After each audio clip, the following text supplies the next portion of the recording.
Dear students, हमने पिछले video में side side side congruency condition, side congruency condition और साइड एंगल कॉन्ग्रुएंसी कंडीशन पढ़ी थी। अब इस वीडियो में हम RHS के बारे में सीखेंगे। ये जो RHS की कॉन्ग्रुएंसी कंडीशन है, ये राइट एंगल ट्राइंगल में इंप्लीमेंट होती है। जब भी आपके पास दो राइट एंगल ट्राइंगल्स हो तो उनके लिए RHS कॉन्ग्रुएंसी कंडीशन अप्लाई होती है। अब राइट एंगल ट्राइंगल में जैसे ये मैंने एक ट्राइंगल ड्रा की है, DEF।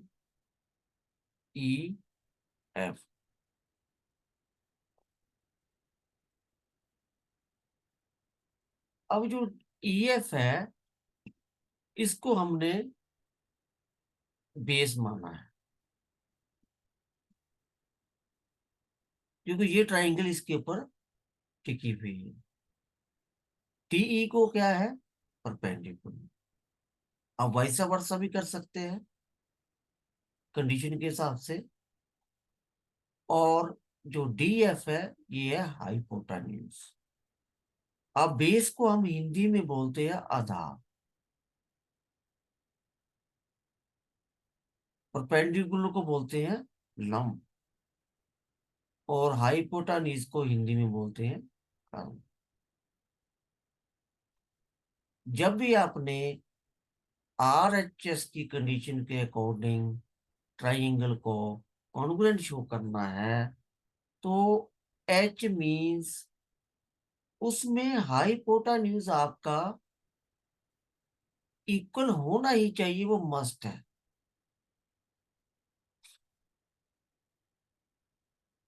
सेकंड, बेस या परपेंडिकुलर में कोई एक साइड अगर इक्वल हो तो ये दो मिनिमम कंडीशन कॉन्ग्रुएंसी के लिए अप्लाई होगी। तीसरी हम इसलिए शो नहीं करते क्योंकि राइट एंगल ट्राइंगल है, तो ये अंडरस्टूड है कि एक एंगल उसमें 90 का होना ही होना है। हम इसको कॉन्ग्रुएंसी कंडीशन में मेंशन कर भी देते हैं, कई बार नहीं करते। अगर आप नहीं करेंगे तो भी आप सही हैं।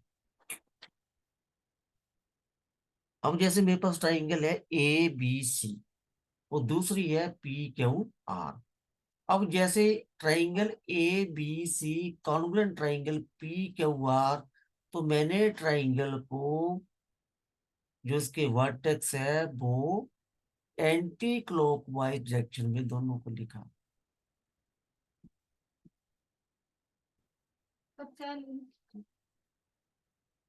एंटी क्लॉकवाइज डायरेक्शन में लिखा है।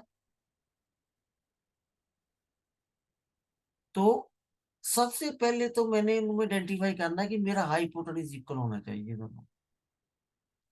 AC equal to PR। अब दूसरी साइड, या तो आप BC इक्वल टू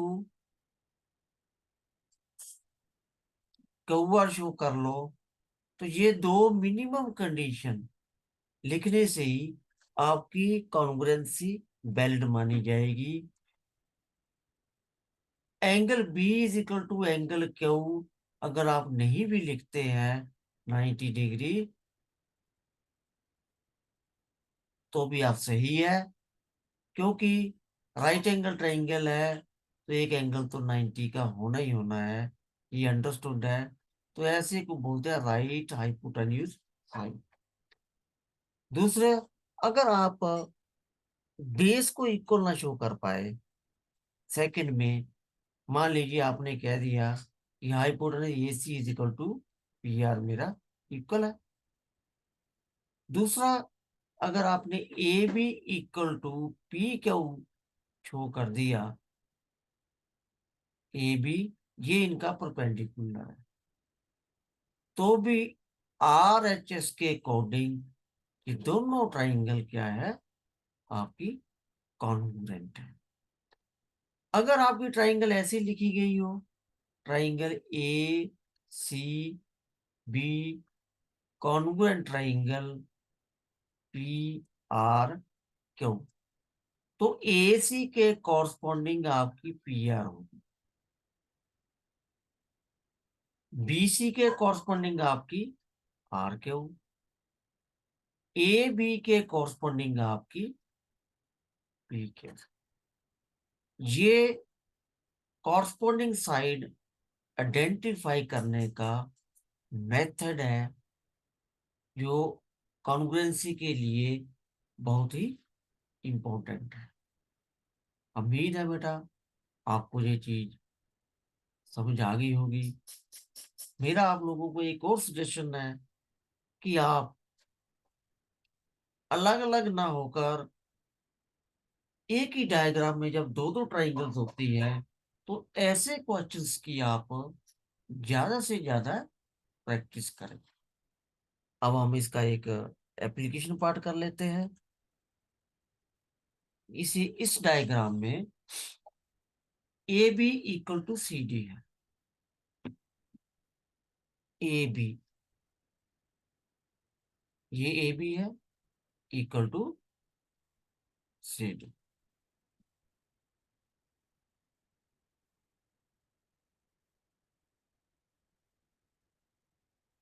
दूसरा A D is equal to B C है। अब ए डी इसमें कौन है? अगर आप ट्राइंगल्स को ध्यान से देखेंगे, ये जो मेरी फर्स्ट ट्राइंगल है, ये है,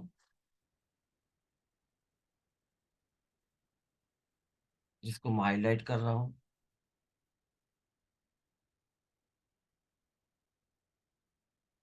ब्लू से।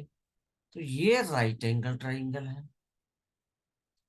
तो जो एडी है इसमें, वो क्या है? हाइपोटेन्यूज है इसमें।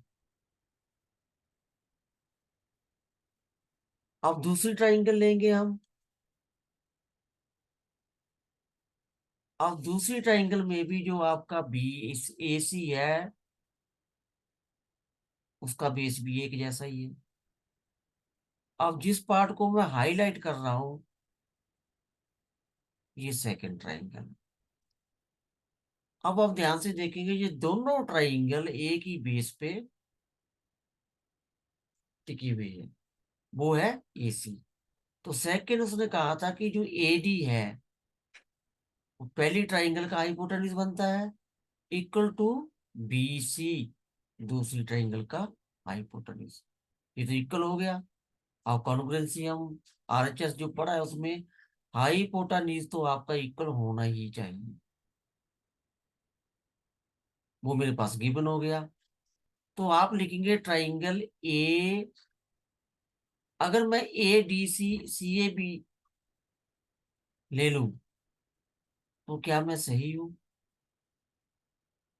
ए से डी आया, डी से क्या आया? सी आया। अब मैं इन ट्राइंगल्स को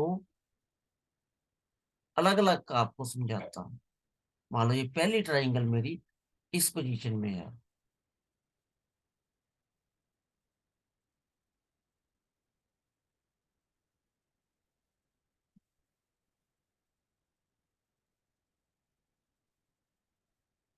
अब दूसरी ट्राइंगल किस पोजीशन में है, वो आपको अंडरस्टूड करना है।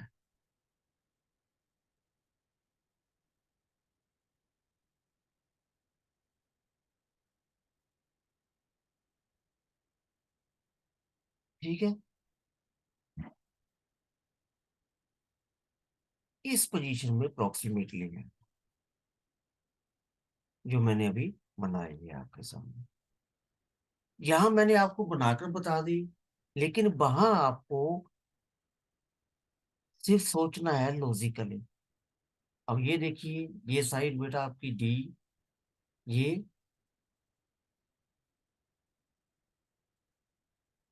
ए हो गई, ये क्या होगी, सी होगी।